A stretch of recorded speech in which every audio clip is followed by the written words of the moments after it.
Bangladesh power development board यानी कि बीपीडीबी ने $850 मिलियन का बिल अभी तक नहीं चुकाया। बिजली खरीदी लेकिन भुगतान नहीं किया। कुल बकाया करीब $900 मिलियन तक पहुंच चुका है, जिसमें अब भी $850 मिलियन बाकी है। अडानी पावर ने आखिरकार बांग्लादेश सरकार को अंतर्राष्ट्रीय न्यायालय यानी कि इंटरनेशनल आर्बिट्रेशन कोर्ट में घसीट लिया। यूनुस सरकार ने यह अनुबंध एक तरफा कैंसिल किया तो अडानी पावर $5 अरब तक का जुर्माना ठोक सकती है। जी हां, $5 अरब यानी कि लगभग 42,000 करोड़ रुपए का नुकसान। यूनुस सरकार पर पहले ही आर्थिक संकट के बादल है और अगर ये जुर्माना लग गया तो बांग्लादेश की अर्थव्यवस्था पूरी तरह से हिल जाएगी। ये कि हर चीज के ऊपर सवाल आने शुरू हो गए कि साहब ये गलत है, ये गलत है, ऐसा गलत है, ये कैसे हो गया, इसमें तो इंडिया का हमें हाथ है, इंडिया की साजिश है। गौतम अडानी की पेमेंट रोक दी, गौतम अडानी की पेमेंट रोक दी दोस्तों। अब जब पेमेंट रोक दी गौतम अडानी की, तो यहां से अडानी ने बोला कि भैया देखो ऐसा है, तार काट दूंगा मैं,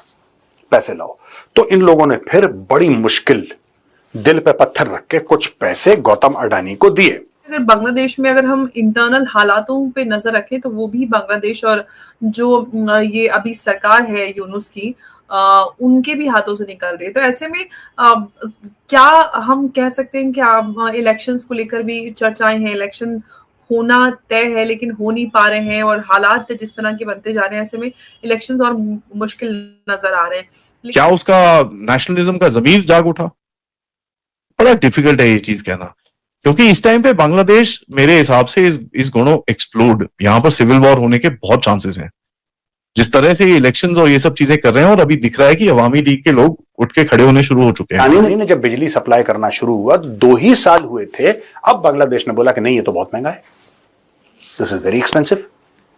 अच्छा, वेरी एक्सपेंसिव इन्होंने तब जब शेख हसीना थी तब इनको ध्यान नहीं आया कि वेरी एक्सपेंसिव, इनको अब ध्यान आया, इनको अब ध्यान आया वेरी एक्सपेंसिव। और दोस्तों मैं आपको एक बात बताता हूं कि ये जानबूझ के एक इंडियन कंपनी को टारगेट कराया जा रहा है। अब कंपनी का कहना है कि हमने 25 साल के कॉन्ट्रैक्ट पर निवेश किया है, हमारी लागत, प्रॉफिट और बिजली की दरें उसी हिसाब से तय हैं। बीच में जाकर कॉन्ट्रैक्ट बदलना संभव नहीं है और यही वजह है कि अडानी पावर ने आर्बिट्रेशन की राह चुनी और अब फैसला सिंगापुर इंटरनेशनल आर्बिट्रेशन सेंटर के नियमों के तहत होगा। फिलहाल अडानी पावर ने बिजली सप्लाई जारी रखी है पर हर चीज के ऊपर सवाल आने शुरू हो गए कि साहब ये गलत है, ये गलत है, ऐसा गलत है, ये कैसे हो गया, इसमें तो इंडिया का हमें हाथ है, इंडिया की साजिश है। गौतम अडानी की पेमेंट रोक दी, गौतम अडानी की पेमेंट रोक दी दोस्तों। अब जब पेमेंट रोक दी गौतम अडानी की, तो यहां से अडानी ने बोला कि भैया देखो ऐसा है, तार काट दूंगा मैं, पैसे लाओ।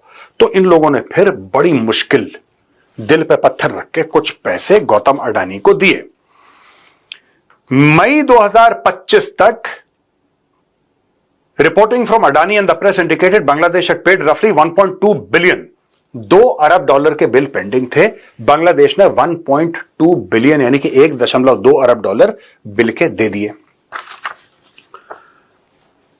जून 2025 Bangladesh made a one time payment of 437 million, which TBS sources reported covered receivables up to 31st March 2025। अब बात यह है कि इनका यह कहना है कि साहब जो अडानी की बिजली है वो महंगी है। आप दिमाग देखिए इनका, ये कह रहे हैं कि अडानी की बिजली महंगी है। अब मैं आपको रेट बताता हूं, अडानी की बिजली का रेट क्या है और जो नॉर्मल रेट है और भी इंडियन कंपनी सप्लाई कर रही है उनका रेट क्या है।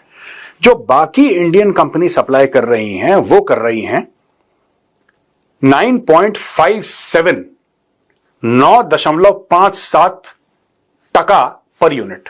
अब बांग्लादेश की करेंसी है टका, 9.57 टका पर यूनिट। अडानी दे रहा है 14.87 टका पर यूनिट, यानी कि अडानी की बिजली महंगी है।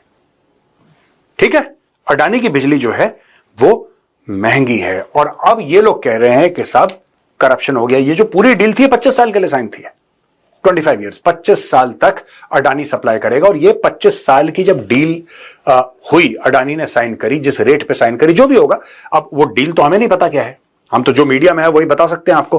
वो जो डील थी उस डील के कई सारे पहलू थे कि इतनी बिजली होगी, ये होगा, ऐसे होगा, और हम आपको गारंटी देते हैं कि इस रेट पे आप हमें बिजली बेचो। तो उन्होंने बोला ठीक है, आपने हमें वादा कर दिया 25 साल का और इस रेट में शुरुआत में हम बिजली, हो सकता है एस्केलेशन का क्लॉज हो, मैं ऐसा अज्यूम कर रहा हूं, मुझे नॉलेज नहीं है इसकी, आई डोंट नो फॉर श्योर कि सच क्या है, लेकिन होगा कोई कि अभी हम आपको 14, 14.5, पौने 15 का दे रहे हैं, फिर बाद में आपको 20 का देंगे 5 साल के बाद, व्हाटएवर द केस में बी, आई डोंट नो, बट ये बात हो गई। अब अडानी ने जब बिजली सप्लाई करना शुरू हुआ, 2 ही साल हुए थे, अब बांग्लादेश ने बोला कि नहीं ये तो बहुत महंगा है, दिस इज वेरी एक्सपेंसिव।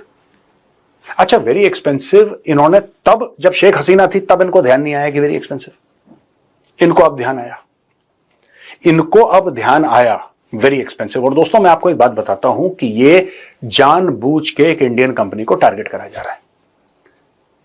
वही दाल होती है, कहीं पे दाल 50 रुपए की मिलती है, कहीं पे 500 रुपए की मिलती है, एंड इट्स ओके, आपको 500 रुपए आपके बजट में नहीं है, आप 50 की ले लो, ठीक है।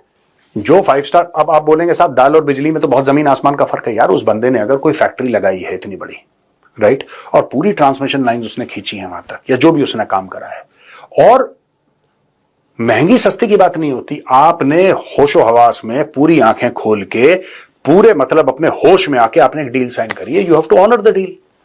आपको तो डील ऑनर करनी चाहिए, ठीक है। आपने बोला है कि 25 साल तक का कॉन्ट्रैक्ट है, आपकी जबान पे उस बंदे ने फैक्ट्री खोली वहां पे, या फिर पूरा अपना जो पावर जनरेशन प्लांट खोला, या जो भी करा, पूरी इक्विपमेंट लाया, कुछ विदेश से लाया होगा, इंपोर्ट करा, अरबों डॉलर लगाए होंगे, तब जाके वो चीज 800 मेगावाट, कम नहीं होता, 800 मेगावाट के 2 प्लांट लगाए और आपको बिजली दी। मोहम्मद यूनुस चाहते हैं कि वहां पर इलेक्शन ना हो, और इलेक्शन ना होने के कारण ही वुड लाइक कि वो सत्ता में एक तरह से काबिज रहे, और जो बांग्लादेश के क्रिटिकल स्ट्रेटेजिक एसेट्स है, वो जैसे यूक्रेन के अंदर वो जो बेच रहे हैं, वहां पे जेलेंस्की बेच रहे हैं, वैसे ही ये यूनुस बांग्लादेश के रिसोर्सेज भी बेचना चाहते हैं, और ये एक तरह से मेरे ख्याल से एक सिक्योरिटी रिस्क है भारत के लिए। बिल्कुल उमेश जी, आपने सही कहा। जिस तरह से हम इस पूरी बदलती हुई स्थिति और डेवलपमेंट पर चर्चा करते हैं और लगातार नजर बनाए रहते हैं, और जैसे कि हमने देखा था कि बीते दिनों आपने जनरल शमशाद की बात की, और वो भारत के आसपास जो ये लोग ईस्टर्न बॉर्डर पर करने की जो इनकी साजिश है, उसमें कई सारी चीजें उमेश जी समझ में आती हैं, और लगातार स्थिति बदलती जा रही है। लेकिन उसके विपरीत अगर बांग्लादेश में अगर हम इंटरनल हालातों पे नजर रखें, तो वो भी बांग्लादेश और जो ये अभी सरकार है यूनुस की, उनके भी हाथों से निकल रही है। तो ऐसे में क्या हम कह सकते हैं कि इलेक्शंस को लेकर भी चर्चाएं हैं, इलेक्शन होना तय है लेकिन हो नहीं पा रहे हैं, और हालात जिस तरह के बनते जा रहे हैं, ऐसे में इलेक्शंस और मुश्किल नजर आ रहे हैं। लेकिन बांग्लादेश और पाकिस्तान के रिश्तों की बात करें, जिस तरह से लगातार ये चीजें आगे बढ़ रही हैं, उससे काफी कंसर्न बढ़ता जा रहा है। लेकिन भारत ने भी जो पूर्व प्रचंड प्रहार लॉन्च किया है, उससे तो कहीं ना कहीं बांग्लादेश और पाकिस्तान दोनों में दहशत है, एक तरफ त्रिशूल और दूसरी तरफ पूर्व प्रचंड प्रहार। देखिए, जो पूर्व प्रचंड प्रहार, जो भारत की जो ट्राई सर्विसेज तीनों इन्वॉल्व है इसमें, हमारी इंडियन नेवी भी इन्वॉल्व है, इंडियन एयरफोर्स भी इन्वॉल्व है, इंडियन आर्मी भी इन्वॉल्व है। ये हो रही है अरुणाचल के अंदर मेचुका हिल्स के पास। ये चाइना से करीबन कुछ 50 किलोमीटर दूर है, रेलवे से दूर है, और चाइना ने वहां पे स्ट्रेटेजिक बिल्डअप किया है, चाइना ने वहां पे हैंगर्स बनाए, चाइना ने वहां पर एक तरह से इंफ्रास्ट्रक्चर बनाया है, परमानेंट इंफ्रास्ट्रक्चर, और भारत वहां पर एक तरह से पूरी युद्ध अभ्यास कर रहा है, ताकि हमारी जो स्ट्रेटेजिक कमांड की ऑपरेशंस है उसको एक तरह से टेस्ट किया जा रहा है, कम्युनिकेशन सिस्टम टेस्ट किया जा रहे हैं, हम यहाँ पर कैसे आपको इंटर ऑपरेटेबल करना है, क्योंकि भारत ने अभी नया स्ट्रेटेजिक कमांड बनाया है, तो स्ट्रेटेजिक कमांड के हिसाब से तीनों फोर्सेस साथ में इंटरग्रेट होके लड़ रही है। इसी के द्वारा कहीं ना कहीं वो वहां पे टेस्टिंग कर रहे हैं।